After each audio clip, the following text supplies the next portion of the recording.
15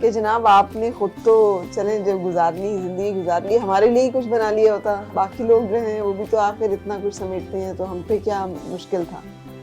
نہیں, اللہ تعالیٰ کا شکر ہے کہ الحمدللہ ایک سادگی کے ساتھ ہی زندگی گزارنا انہوں نے سکھایا ہمیشہ سے, تو الحمدللہ. کبھی آپ کے دل میں بھی لالچ نہیں آیا کسی کی بڑی گاڑی دیکھ کے, کسی کا بڑا مکان دیکھ کے, کسی کی اونچی دکان دیکھ کے؟ نہیں, اللہ کا شکر ہے کبھی ایسی کوئی بات ہمارے ذہن میں نہیں آئی, یا کوئی اس کا کوئی پچھتاوا یا ایسی کوئی بات اللہ کا شکر ہے نہیں ہے. اللہ کا شکر ہے کہ ہم بغیر کسی کے سپورٹ کے اپنے سہارے چل رہے ہیں الحمدللہ. اللہ کا شکر ہے کوئی مسائل نہیں ہے. سخت گیر کتنے ہیں والد, اور کتنا جو ہے غصے سے کنٹرول کرتے ہیں چیزوں؟ نہیں, یہ ان کا تو ٹیمپرامنٹ ہمیشہ, یعنی کہ جو والد صاحب کے ملنے والے جو لوگ ہیں ان میں مشہور ہے ان کی یادداشت اور ان کا ٹیمپرامنٹ. تو یہ کچھ لوگ سالوں بعد, دہائیوں بعد بھی ملتے ہیں تو وہ ناموں سے یاد رکھتے ان کو مخاطب کر لیتے ہیں. سر کیا راز ہے اس اچھی یادداشت کا اور اس اچھے اخلاق کا؟ بس اللہ تعالیٰ کوئی کام لینا چاہتا ہے تو پھر وہی کرم فرمائی کر دیتا ہے. میں نے بچپن سے سوچا تھا کہ اگر کارکن کو اس کے نام سے پکارا جائے, اس کے ضلع یا علاقے سے پکارا جائے, یا وہ کام پڑھتا رہا وہاں سے پکارا جائے, تو اس کا کام کرنے کا جذبہ جو ہے وہ بڑھ جاتا ہے. تو اس لیے اس کو پریکٹس کی اور اللہ نے کرم کیا. بالکل صحیح. اچھا, بہت ساری ویلفیئر کے اداروں میں جانے کا اتفاق ہوا ہے اور جانے کا موقع بھی ملا ہے. اس کا سیٹ اپ وہ ایسا بناتے ہیں کہ جی یہ جو ڈونیشنز آ رہی ہیں اس میں سے یہ تو ہیں ہمارے مینجمنٹ کے یا پھر اس کے رننگ کاسٹ, جس میں اتنی تنخواہ جو ہے وہ پیٹرن ان چیف یا CEO کی ہے, اتنی تنخواہ جو انہی کے خاندان کے کوئی اور فرد ہوں گے یہ ان کی ہے جو کہ فلاں معاملات دیکھ رہے ہیں, اتنی تنخواہ یہ تیسرے کی ہے جو کہ فلاں ہے, اور یہ خاندان کا ایک پورا اپنی ہی تنخواہیں ان کی جو ہیں وہ لاکھوں میں ہوتی ہیں, اور پھر یہ ان کے لیے ایک پورا ایک بزنس ماڈل کے طور پہ کام کرتا ہے. تو ایسا کیوں نہیں سر, آپ نے پہلے اور پھر آپ سے میں پوچھوں گی. الحمدللہ جب آپ والنٹریلی کام کرنا چاہتے ہیں تو وہ تنخواہ مقرر کرنے سے چاہے آنریریم کے نام پر ہی کیوں نہ کیا جائے, وہ پھر والنٹریلی نہیں ہوتا. تو الحمدللہ میری بھی کبھی کوئی تنخواہ کوئی آنریریم کچھ بھی نہیں رہا ہے, اور یہی ٹینڈنسی انہوں نے بھی اپنی دی ہے. ہمارا جو ٹرسٹ فارم ہوا, ایک تو یہ کہ ہمارا یہ فیملی ٹرسٹ نہیں ہے, 11 ٹرسٹیز ہیں ہمارے, اس میں سے ہم 2 باپ بیٹے اس لیے ہیں کہ میں نے بھی انٹرسٹ اپنا اس میں رکھا, کام کیا, تو پھر مجھے ٹرسٹی کے طور پہ پھر اور پھر ٹریجرر اور پھر جنرل سیکرٹری کے طور پہ لیا گیا. مگر وہ کام کی بنیاد پہ بیٹا ہونے کی صرف بنیاد نہیں تھی.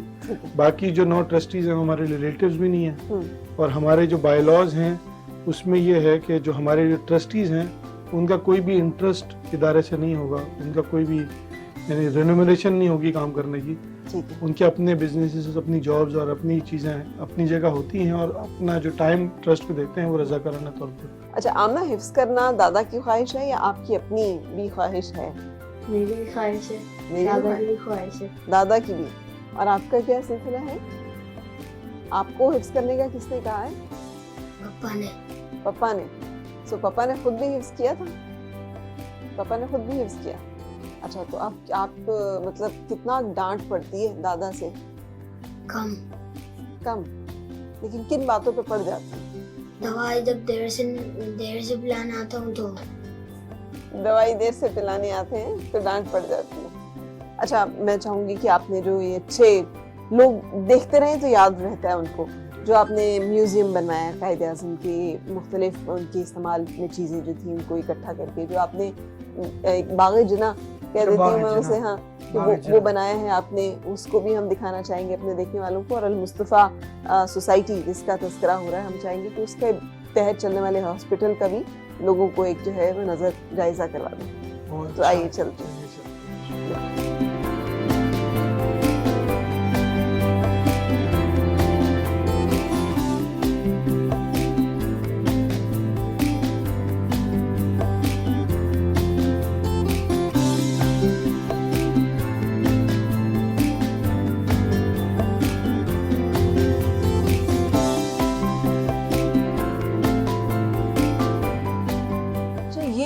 مصطفیٰ سوسائٹی کا میں تو بہت متاثر کن ہے. شہر کی بہت گنجان آباد علاقے میں اتنا بڑا ہسپتال میں دیکھ رہی تھی کورونا ٹیسٹ بھی فری ہو رہے ہیں, ٹی بی کی ادویات جو ہیں وہ بھی فری ہو رہی ہیں, ڈائلیسس فری ہے, ڈائلیسس فری ہیں, اچھا تھیلیسیمیا کے پیشنٹ کو بلڈ ٹرانسفیوژن کرنا ہوتا ہے وہ بھی فری ہے, اور یہ بچے جن کے کٹے تالو اور ہونٹ ہیں کا آپریشن پورے پاکستان میں فری ہوتے ہیں المصطفیٰ کی طرف سے. المصطفیٰ کی طرف سے. سو باہر کی تنظیمیں تعاون ہمارے ساتھ کرتی ہیں اور ظاہر ہے کہ ہم پر ڈیپینڈ کرتی ہیں, اعتماد کرتی ہیں, اس لیے ہمارے ساتھ کوپریشن ہے ان کا. اچھا, آپ بتا رہے تھے کہ جاپان کی ایمبیسی نے آپ کو کوئی لیٹسٹ ایکس رے کی مشین دی. ایکس رے کی لیٹسٹ مشین دی. بہت کم این جی اوز کے پاس اتنی جدید ترین مشین ہوگی. وہ ہمارے کام کی شفافیت کو, ریلائبلٹی کو دیکھ کر کے انہوں نے دی. انہوں نے آپریشن تھیٹرز ہمیں بنا دیے. اچھا, اور آپریشن تھیٹرز کے بیک اپ کے لیے گیس سے آپریٹڈ جنریٹر بھی لگا دیے. اچھا, اس طرح سے لوگ انٹرنیشنلی المصطفیٰ پر ڈپینڈ کرتے ہیں اور المصطفیٰ ان کے تعاون سے بھی. اب دیکھیں گزرنا مشکل ہے اس روڈ سے, اندر بھی جتنے مریض ہیں, کیونکہ بہت ہیوی چارجز لینے والے یہاں ٹوکن منی پہ لوگوں کو دیکھتے ہیں, جسٹ سمجھ لیے فری کی طرح. ٹھیک ہے, یعنی کوئی بھی شخص جو کہ جو مستحق زکوٰۃ ہے یا جو سمجھتا ہے کہ وہ نہیں افورڈ کر سکتا, وہ یہاں آ سکتا ہے. اسے کوئی سوال نہیں کیا جائے گا, کچھ پوچھا نہیں جائے گا, اور وہ معمولی سی ایک پرچی کے پیسے دے کر تو وہ اپنا علاج کرا سکتا ہے, ڈائلیسس فری کرا سکتا ہے. ٹی بی کی ادویات تک, ٹی بی کی ادویات ایک لمبے عرصے تک چلتی ہیں, سال کا پورا کورس ہوتا ہے. پھر اس کے بعد یہ بچے جو ایسے پیدا ہوتے ہیں نا تھیلیسیمیا والے, جن کا بلڈ پیدا نہیں ہوتا, ہاں جی, ان کا ٹرانسفیوژن یہاں فری ہوتا ہے. اور ان کا تو مسلسل ہوتا ہے, مسلسل ہوتا ہے, ہر مہینے میں, ہر دوسرے مہینے میں ان کا ہو رہا ہوتا ہے. تو ان کی جو ان کے بلڈ ڈونیشنز کہاں سے آتی ہیں؟ ہم لوگ مختلف یونیورسٹیز میں بلڈ ڈونیشن کیمپ لگاتے ہیں. اچھا, تاکہ فریش نوجوان بندے کا بلڈ ان بچوں کے لیے ملے. ٹھیک ہے, اس سے فائدہ ہوتا ہے, لوگوں کو آسانی ہوتی ہے. تو ہاسپٹل میں کس طرح کی سرجریز بھی کی جاتی ہیں؟ جیسے آپ نے آپریشن تھیٹرز ہیں, تو آپریشن تھیٹرز ہیں تقریباً جتنی بھی سرجریز ہیں, اور جو سرجریز ہمارے یہاں نہیں ہو سکتی اس کے لیے ہمارا رابطہ جناب پوسٹ گریجویٹ سے ہے, سول ہاسپٹل سے ہے, عباسی شہید سے ہے, ٹھیک ہے, اور دوسرے اداروں سے جن سے ہم کوآرڈینیٹ کرا دیتے ہیں. اس طرح آنکھوں کی موتیے کی سرجری فری ہوتی ہے, ٹھیک ہے, کو ادویات بھی دی جاتی ہیں. ٹھیک ہے, تو اس طرح مختلف شعبے ہیں جس میں اللہ توفیق دیتا ہے اور ہم اس کام کو کرتے ہیں. اور اس پورے ملک میں اس جیسے تقریباً 40 مراکز ہیں جس میں چھوٹے اور بڑے بھی دونوں ٹائپ کے. اور صرف کراچی میں بھی اگر دیکھیں تو شاہ فیصل کالونی کا الگ ہے, ملیر سعود آباد کا الگ ہے, اورنگی کا الگ ہے, کورنگی کا الگ ہے.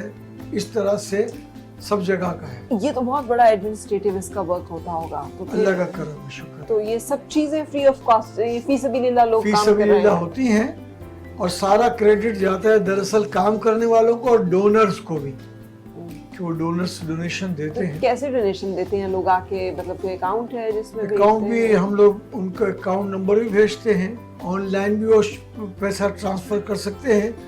پھر جو لوگ سال سے مدد کر رہے ہیں وہ رمضان میں یا باقی اوقات میں اپنا چیک بھیج دیتے ہیں. ان کو بعد میں چیک کی وصولیابی کی رسید, شکریہ کا لیٹر چلا جاتا ہے. تو ظاہر ایک ٹرسٹ بنا ہوا ہے, اور میں تو کم ٹائم اب دے سکتا ہوں ایج وائز. پورا ٹرسٹ اس میں محنت کرتا ہے. اور ہمارے جو بچے جن کو لوگ یتیم خانہ کہتے ہیں, ہم یتیم خانہ نہیں کہتے, ہم کہتے ہیں مائی ہوم المصطفیٰ. اور ان کو کہتے ہیں ہمارے یہ شہزادے ہیں.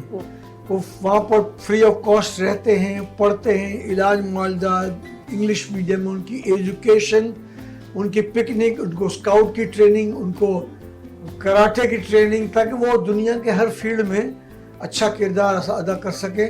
اسکول بھی ہمارا جو ہے وہ علاقے کا سب سے معیاری ہوتا ہے, اور کالج بھی اگر ہے تو ہمارا معیاری ہے, جہاں لوگ داخلے کے لیے ٹیسٹ دے کر کے پھر اس کے بعد ان کا داخلہ ہوتا ہے. یہ تو بہت, یہ تو جزائے خیر اللہ تعالیٰ, اللہ جزائے خیر دے اور ہمت دے. آمین. جو سینئر سٹیزن ہیں